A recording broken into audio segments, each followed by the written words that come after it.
Guys, अब हम लोग पढ़ेंगे atomic structure and chemical bonding का रिकॉल क्लासेस वीडियो नंबर 3, जिसमें आप लोगों को पिछले लेक्चर में मैंने पढ़ा रखा है क्वांटम नंबर 4 प्रकार के थे, जिसमें से 4 प्रकार में एक प्रकार का हो चुका था। तो प्रिंसिपल क्वांटम नंबर हो चुका था। अब हम लोग पढ़ेंगे एजीमुथल। क्या पढ़ेंगे हम लोग? दूसरा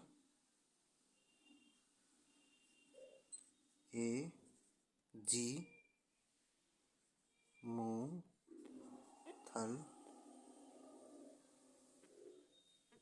क्वांटम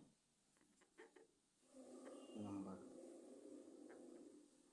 ठीक है, एजीमुथल क्वांटम नंबर है क्या चीज़? ठीक है, तो सबसे पहले इसको जानते हैं कि एजीमुथल क्वांटम नंबर क्या बताता है कि सबसेल है, एटम का जो सबसेल है उनके बारे में जो बताता है वो क्या है, वो क्या कहलाता है? एजीमुथल क्वांटम नंबर कहलाता है। ठीक है, तो एजीमुथल क्वांटम नंबर किसे कहेंगे कि azimuthal quantum number gives the knowledge या gives the information about subshell in an atom. मतलब सब एटम के सबसेल के बारे में जो बताता है उसे हम क्या कहेंगे? एजीमुथल क्वांटम नंबर कहेंगे। क्या कहेंगे उसे? एजीमुथल क्वांटम नंबर कहेंगे। ठीक है, तो एजीमुथल क्वांटम नंबर समझ में आ गया। इसको सबसे पहले लिखते हैं कि it is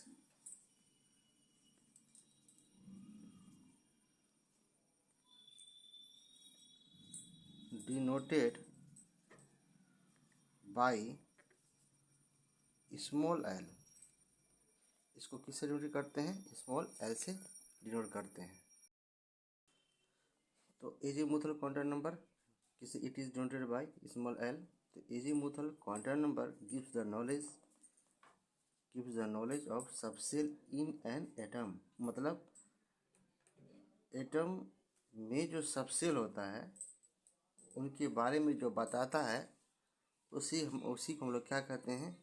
azimuthal quantum number. इसे क्या कहते हैं हम लोग? Azimuthal quantum number. ठीक है, अब देखिए, तो एजीमुथल क्वांटम नंबर डिपेंड करता है किसके वैल्यू पे डिपेंड कर? जो सबसेल है, जो सबसेल का जो है, तो सबसेल कौन है? आपका सबसेल कौन है?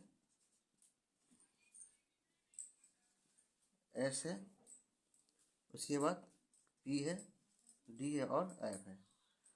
तो इसकी जो एजीमुथल क्वांटम डिपेंड करता है इसी के वैल्यू पे डिपेंड करता है। ठीक है, तो एजीमुथल क्वांटम नंबर किसे डिपेंड करेगा? सबसेल के वैल्यू पे। तो सबसेल का वैल्यू जब क्या होगा? जब एस की वैल्यू शून्य होगी। जब एस होगा तो उसका शून्य होगा, जब पी होगा तो 1 होगा, जब डी होगा 2 होगा और एफ होगा तो 3 होगा। कैसे होगा? मैंने क्या बताया कि सबसेल पे डिपेंड करता है कि जब एस बराबर एस की वैल्यू एस होगी तो उसकी वैल्यू शून्य होगी, पी होगी तो 1 होगी, डी होगी तो 2 होगी, एफ होगी तो 3 होगी। तो कैसे होगी? इसी बात को हम लैंग्वेज में लिख देते हैं। इस बात को यहाँ पे क्या लिखना है? तीसरा आइटम पे, तीसरा पे आप लोगों को लिखना है, क्या लिखना है इस बात को?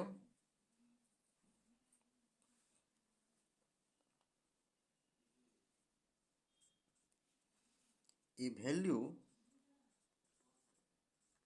इसी बात को हम लिख रहे हैं लैंग्वेज में, a value of the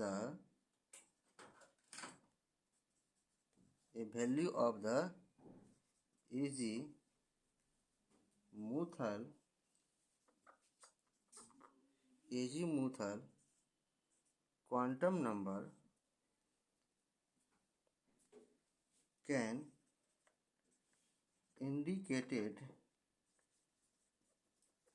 indicated either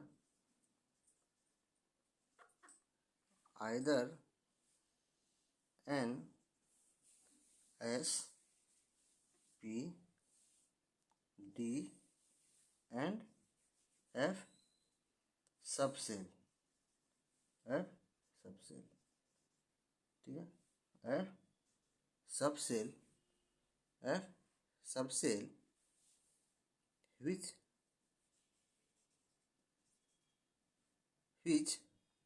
vary in shape it vary in shape.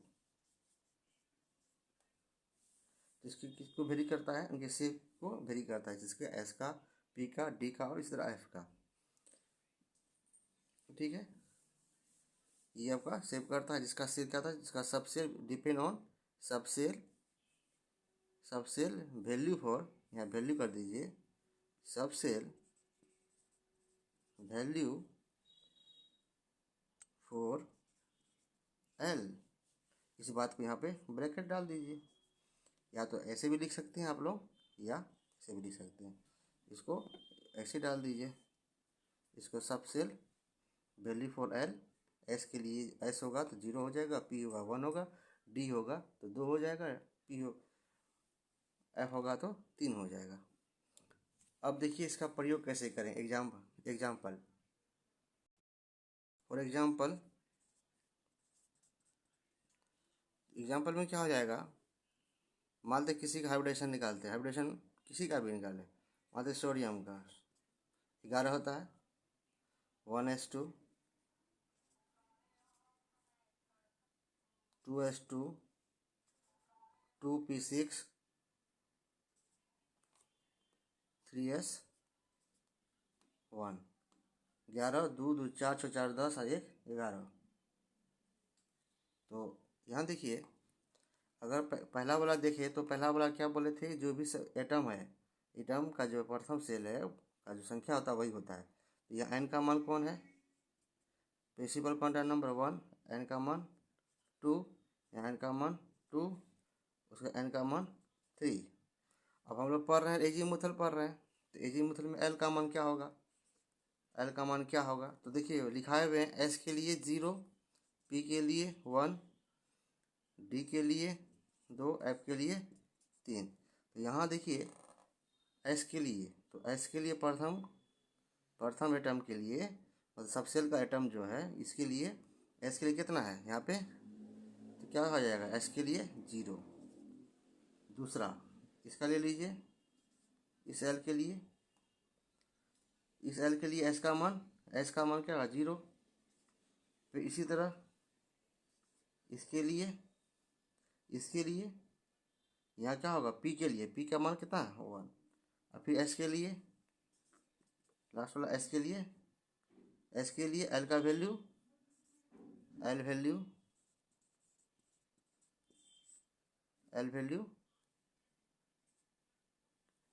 कितना, एस के लिए 0। समझ में आया? और दूसरा एग्जांपल देखिए,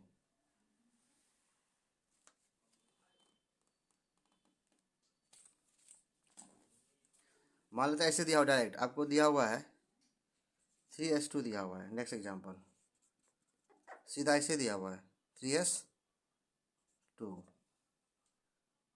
कहीं दिया हुआ है 2p6, कहीं लिखा हुआ है 3d10, या कहीं दिया हुआ है 5f14, ये दिया हुआ है। बता इसमें इस सभी सबसेल में, सबसेल के जो एटम है, ये इनका आपको एजीमुथल क्वांटम नंबर ज्ञात करना है। तो एजीमुथल क्वांटम नंबर डिपेंड करता है वैल्यू सबसेल पे। सबसेल मतलब कौन, S P D F. L के लिए, तो एल के लिए एल का मान कितना हो जाएगा, एस के लिए 0, यहाँ ले लीजिए पी के लिए एल का वैल्यू 1, डी के लिए एल का वैल्यू 2, फिर एफ के लिए एल का वैल्यू 3 हो गया। समझ में आ गया? और पहला वाला कहता एन का वैल्यू, एन बराबर 3, एन बराबर 3, एन बराबर 2, एन बराबर 3, एन बराबर 5, एल का मान 0, एल का मान 1, एल का मान 2, एल का मान 3। ठीक है, ये आपका दूसरा एजीमुथल क्वांटम नंबर समाप्त हुआ। अब तीसरा पढ़ते हैं हम लोग आगे। अब तीसरा टाइप हम लोग पढ़ते हैं मैग्नेटिक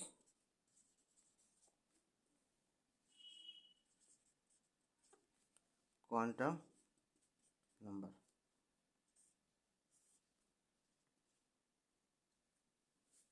मैग्नेटिक क्वांटम नंबर को सबसे पहले डिनोट करते हैं छोटी एम से। इसको लिख देते हैं इस बात को, magnetic quantum number denoted by small M. ठीक है, इनके बारे में जानते हैं कि एक्चुअली में है क्या चीज़। देखिए मैग्नेटिक क्वांटम नंबर किसको कहेंगे कि कोई भी एटम है, एटम में जो ऑर्बिटल में इलेक्ट्रॉन किससे संबंधित रखता है उनके बारे में कौन बताता है, मैग्नेटिक क्वांटम नंबर बताता है। क्या बोले हम, कोई भी एटम है, एटम में ऑर्बिटल में इलेक्ट्रॉन जो है किससे संबंध रखता है उनके बारे में कौन बताता है, मैग्नेटिक क्वांटम नंबर। इस बात को लिख देते हैं डिफिनेशन में। तो मैग्नेटिक क्वांटम नंबर गिवन या gives the knowledge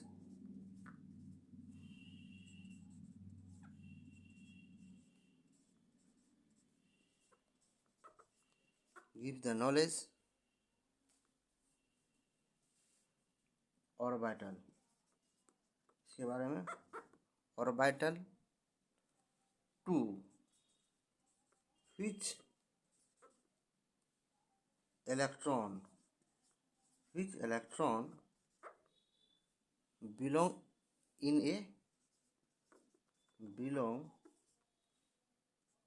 a atom. देखिए क्या बताया, वही बात बोले कि कोई भी एटम है, एटम में ऑर्बिटल है, वो जो इलेक्ट्रॉन किससे संबंध रखता है उनके बारे में कौन बताता है, मैग्नेटिक क्वांटम नंबर बताता है। स्पष्ट हो गया, एक बार पढ़ देते हैं। Magnetic quantum number gives the knowledge orbital to which electron belonging in a atom. तो इसके लिए कुछ फार्मूला है, फार्मूला क्या है देखिएगा। तो m के लिए फार्मूला होता है m बराबर जब भी होता है 2l+1, ये फार्मूला होता है। ये क्या है, फार्मूला है m बराबर फार्मूला है। ठीक है, ये छोटा सा लिख देते हैं,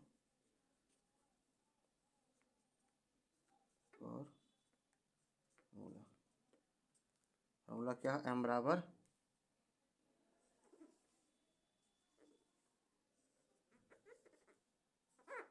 2l+1। l क्या है पता है आपको, इससे पहले हम लोग पढ़े दूसरा टाइप हम लोग क्या पढ़े, तुरंत पढ़े हम लोग प्रिंसिपल क्वांटम नंबर। उसके बाद क्या पढ़े थे, azimuthal quantum number. Azimuthal quantum number L क्या है, तो एल क्या है, एजीमुथल क्वांटम नंबर है, टू संख्या है +1 फार्मूला होता है। इसके लिए फार्मूला है m बराबर 2l+1। इसको हम लोग एक एक सेल पे बैठाते रहते हैं, देखिए कैसे ये तो फार्मूला को बैठाते हैं। सबसे पहले कहिए एजीमुथल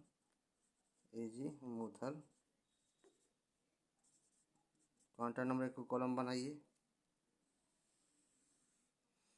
दूसरा कॉलम बनाइए corresponding number of orbital,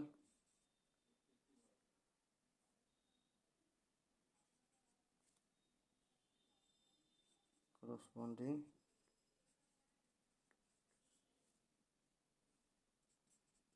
number of orbital. इसका फॉर्मूला क्या था, 2l+1, यही ना था अभी जो बताए थे। उसके बाद वैल्यू कर दीजिए,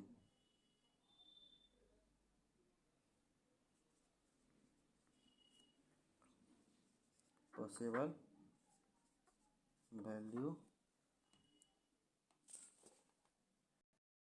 ऑफ एटम। इसको कीजिए क्लोज, एक एक को बैठाते हैं सब सेल के आधार पर। तो पहला मेरा क्या है,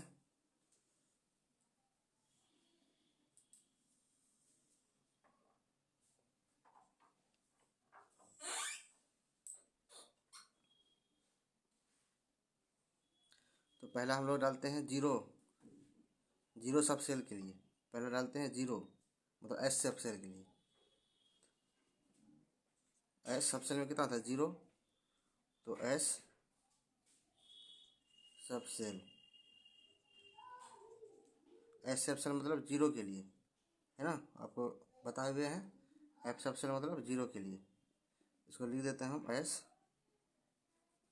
या ऐसे भी लिख सकते हैं 0, 0 मतलब एस सब सेल, ठीक है। तो 2 गुना एल का मान, एल का मान 0 प्लस 1 तो बराबर 0, 2 गुना 0 प्लस 1, 1, ठीक है। तो 1 मतलब 0, कैसे वैल्यू कैसे, एस के लिए 0 घर कैसे, आप देखिए।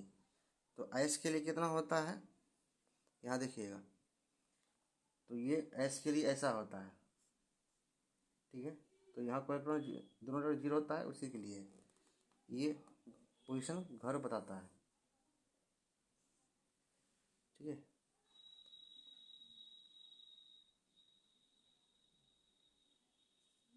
सब सेल एटम,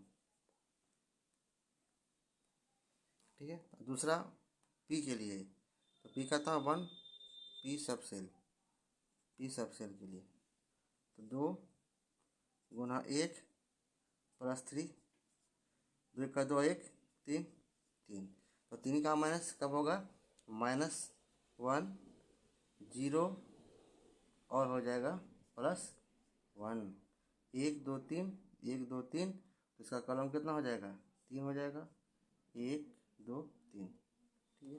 अब देखिए 2 के लिए, 2 किस में था, एस हो गया, पी हो जाए डी सब सेल के लिए, तो 2 गुना 2 प्लस 1 कितना हो जाएगा 5, तो 5 के लिए क्या हो जाएगा -2 -1 0, उसके बाद +1 और +2, तो क्या हो जाएगा यहाँ पे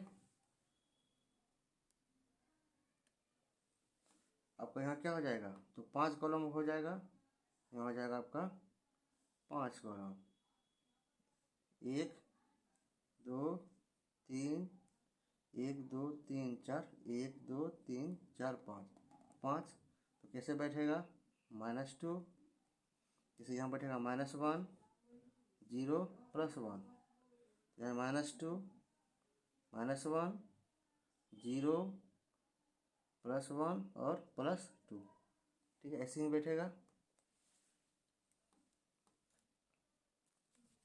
अब देखिए 2 हो गया, बचा क्या 3, एस पी, और बच गया डी, हो गया, बचा कौन एफ सब सेल के लिए, एफ के लिए कितना हो जाएगा 2 गुना 3 प्लस 1 कितना हो जाएगा 3 दूना 6 1 7, तो 7 का मान जाएगा -3 से लेकर -3 -2 -1, उसके बाद क्या होगा, उसी तरह से एंड लिख दीजिए कोमा, फिर क्या हो जाएगा उल्टा हो जाएगा, फिर 1 +1 +2, उसके बाद +3। अब इसका क्या हो जाएगा, यहाँ पे थोड़ा सा इसको ऐसे कर देते हैं, जगह जगह कमी है, इसके लिए क्या हो जाएगा 7 का रहा है 7 हो जाएगा।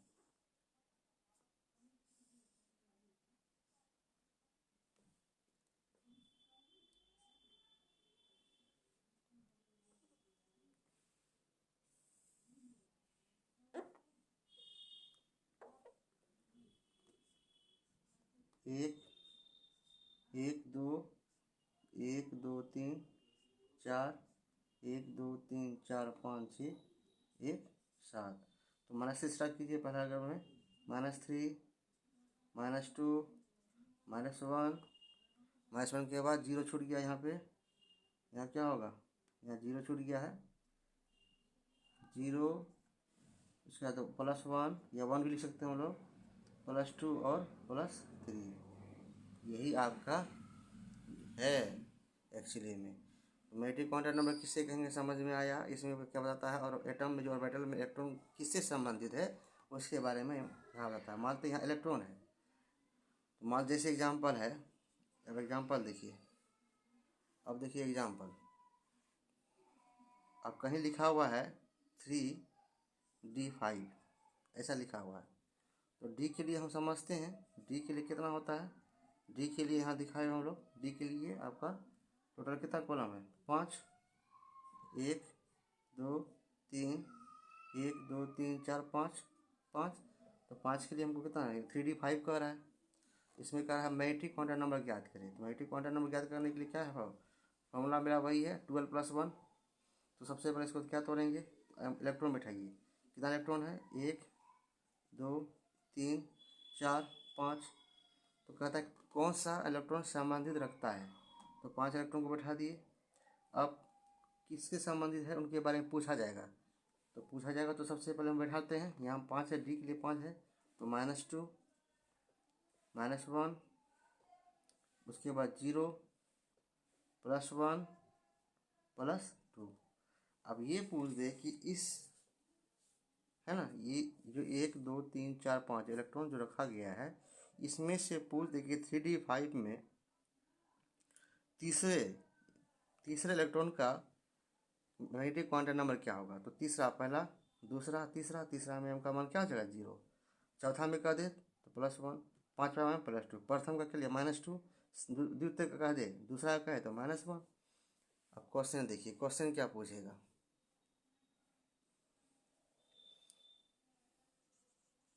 क्वेश्चन कहेगा 3D5 के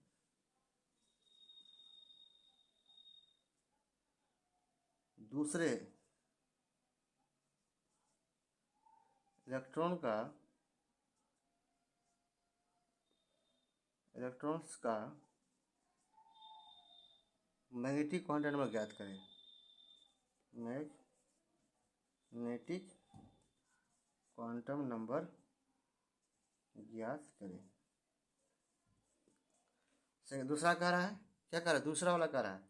तो दूसरा यहाँ देखिए, प्रथम दूसरा, दूसरा के लिए क्या हो जाएगा, माइनस, आंसर क्या हो जाएगा, -1।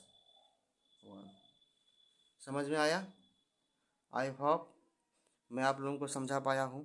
ठीक है, अब हम लोग पढ़ते हैं last topic, spin quantum number. सब पढ़ते हैं हम लोग टॉपिक, लास्ट काइंड है ये स्पिन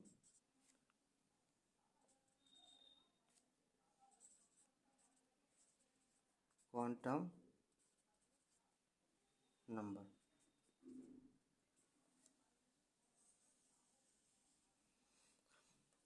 तो सबसे पहले इसको लिखते हैं, किसे दर्शाते हैं, तो डिनोटेड बाय एस। ठीक है, या ऐसे भी लिखते हैं हम लोग, ऐसे भी कहीं कहीं रहता है। ठीक है, दोनों सही है। ठीक है, ऐसे भी रह सकता है, ऐसे भी रह सकता है। तो ये देखिए, सबसे पहले क्या बताता है, इलेक्ट्रॉन की गति को बताता है। स्पिन मतलब गति होता है, तो क्या बताता है ये, इलेक्ट्रॉन की गति को बताता है। तो spin quantum number gives the knowledge किसका, direction of spin of electron around in axis in a atom, या इन एन एटम, मतलब एटम में इलेक्ट्रॉन की गति किस तरह करती है, इसको कौन बताता है, स्पिन क्वांटम नंबर बताता है। तो इस बात को लिख दीजिए। तो स्पिन क्वांटम नंबर गिव्स, ये आपका अलग है। ठीक है, गिव्स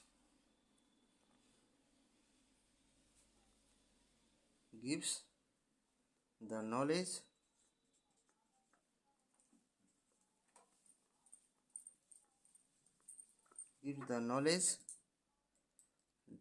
डायरेक्शन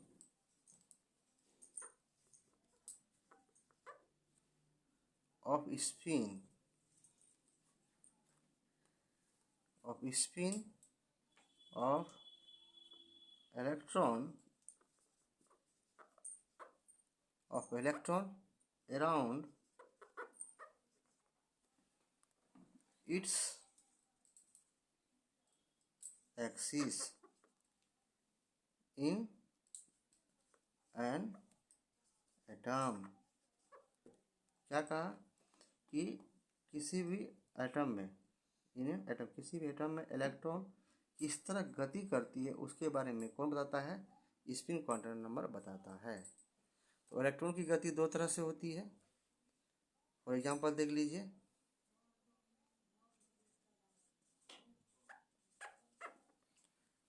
तो एग्जांपल सबसे पहले इलेक्ट्रॉन कैसी गति होती है?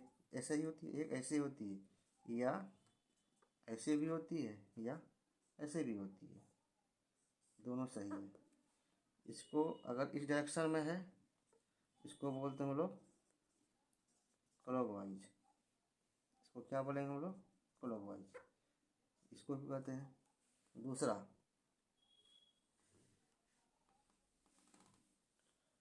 है एंटी क्लॉकवाइज।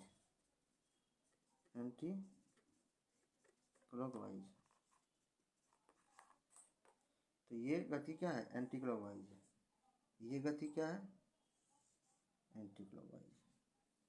ठीक है, इसका वैल्यू भी लिख सकते हैं। अगर इस तरह का हो, क्लॉकवाइज का वैल्यू क्या होता है? वैल्यू होता है +½ एंटी क्लॉकवाइज का वैल्यू क्या होता है? -½ ठीक है। अब इसका क्वेश्चन कैसे पूछा, देखिए क्वेश्चन कैसे पूछेगा। ठीक है, समझ गए इसको। स्पिन फिर से पढ़ देते हैं हम। Spin quantum number gives the knowledge direction of spin of electron around its axis is an atom, is in an atom. Example, clockwise दो तरह का है, क्लॉकवाइज, एंटी क्लॉकवाइज, जिसका वैल्यू होता है क्लॉकवाइज में +½ एंटी क्लॉकवाइज में होता है -½ होता है। ठीक है, अब क्वेश्चन किस तरह पूछेगा उसको देखिए। कैसा रहेगा? देखिए क्वेश्चन रहेगा कि 4s2 ऐसा दिया हुआ है, कोई सबसेल का आइटम दिया हुआ है, ये सबसेल का आइटम है। पूछ देगा इसमें कि इसमें से इस सेल का, इस सबसेल में जो एटम का जो सबसेल है, इसका स्पिन नंबर बताइए। इसका स्पिन क्वांटम नंबर डिटरमाइंड। ठीक है, तो कैसे करना है 4s के लिए? तो s का मान क्या है? देखिए 4s है, s का लिए है ना, तो 2 इलेक्ट्रॉन है, एक इलेक्ट्रॉन और दूसरा ऐसा इलेक्ट्रॉन। पूछेगा तो अगर ऐसा नहीं का दोनों के लिए, तो पहला का पूछे कि दूसरा का पूछे, तो इसको ऐसे क्या होगा? अगर पहला के लिए पूछे या दूसरा के लिए पूछे, आपका सेम क्या होगा? s का मान क्या होगा? पहला के लिए पूछेगा, अगर पूछे प्रथम इलेक्ट्रॉन के लिए, इस इलेक्ट्रॉन के लिए पूछेगा, तो आपका हो जाएगा +½ अगर इस इलेक्ट्रॉन के लिए पूछे तो -½ बस यही छोटा सा है। अब क्वेश्चन आपको चारों से मिला के पूछेगा। अभी तो हम लोगों ने 4 चीज़ पढ़ा। सबसे पहले पहला पढ़ा प्रिंसिपल क्वांटम नंबर पढ़ा, जिसको n से दर्शाते हैं। दूसरा हम लोगों ने पढ़ा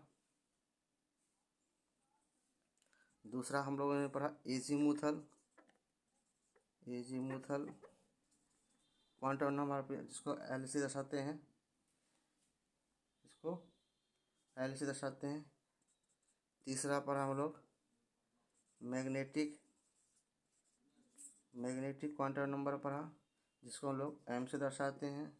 और लास्ट अभी जो पढ़ा हम लोगों ने, चौथा स्पिन क्वांटम नंबर पढ़ा। ठीक है, इसको ऐसे दर्शाते हैं। चारों मिला के एक क्वेश्चन पूछेगा आपको कि ऐसा दिया हुआ रहेगा, फलना दिया हुआ रहेगा, डिटरमाइन द वैल्यू ऑफ और वैल्यू इन, ऐसा रहेगा। कैसे रहेगा? अब क्वेश्चन कैसा रहेगा? अब क्वेश्चन देखिए, क्वेश्चन क्या रहेगा, क्वेश्चन कैसा रहेगा देखिए। क्वेश्चन क्या रहेगा? क्वेश्चन रहेगा determine the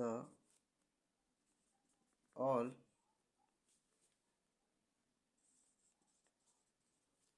quantum number of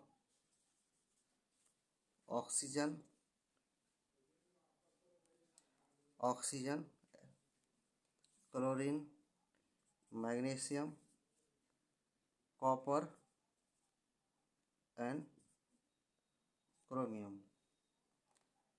ठीक है, अगर ऐसा रहा तो देखिए, तो सबसे पहले सबका क्या करना पड़ेगा। तो सबसे पहले इसका कॉन्फ़िगरेशन करना है। जैसे एग्जांपल मैं आपको एक इसका बता देता हूँ। देखिए, जैसे ऑक्सीजन का है, ऑक्सीजन कितना 8 होता है, कितना होता है 8। ठीक है, ऑक्सीजन कितना होता है 8। तो 1s2 2s2 2p4। तो पहला प्रिंसिपल कॉन्टैक्ट नंबर n का वैल्यू कितना होगा यहाँ पे, n का वैल्यू 1, l का वैल्यू s के लिए वैल्यू लोग पढ़े हुए हैं, s के लिए s डिपेंड ऑन l का वैल्यू, मतलब s बराबर 0, s बराबर 0, p बराबर 1, d बराबर 2, f बराबर 3। तो l का मान s के लिए s का मान कितना है 0। ठीक है, अब हो गया, क्या हो गया, दो चीज़ हो गया, प्रिंसिपल कॉन्टैक्ट नंबर हो गया, उसके बाद एजीमुथल हो गया, तीसरा हो गया मैग्नेटिक कॉन्टैक्ट नंबर। तो m बच गया। तो m का मान s के लिए 2 इलेक्ट्रॉन है ना, 2 के लिए क्या हो जाएगा 0 हो जाएगा, क्योंकि s के लिए हम लोग पढ़े हुए, s के लिए m का मान 0, m के लिए s का मान 0। अब बच गया क्या, इसका क्या बच गया, s बच गया। s में 2 इलेक्ट्रॉन है, एक ऐसे एक ऐसे, दोनों पूछ रहा है तो इसका नंबर लिख दीजिए। ऐसे रहे क्लॉकवाइज तो हो जाएगा +12। ठीक है, और दूसरा एंटी क्लॉकवाइज, इसका मान हो जाएगा -12। बस इसी तरह से इसका निकला है, इसका भी निकाल सकते हैं, इसका भी निकाल सकते हैं।